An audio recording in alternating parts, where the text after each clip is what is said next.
Snapchat now allows us to upload profile pictures directly from our camera roll, which means you can finally use that perfect photo you've been saving. So let's learn how to change our Snapchat profile picture.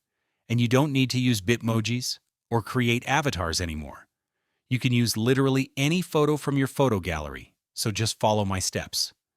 Step number 1 is to hop over to your Google Play Store or your App Store and then make sure that your Snapchat application is fully updated to the latest version. This is a relatively new feature, so make sure that Snapchat is updated, and you can know that it is updated if you see this Open button, like I'm seeing here. So open Snapchat, tap on your profile picture at the top left in order to open your Snapchat profile page, and then click on your Snapchat profile picture. This will open our photo gallery, where we can select that photo which we want to use on Snapchat as our profile picture, and you can select a photo from your memories as well.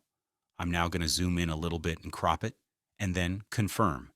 And those are the steps of adding any photo from your photo gallery as a profile picture on Snapchat.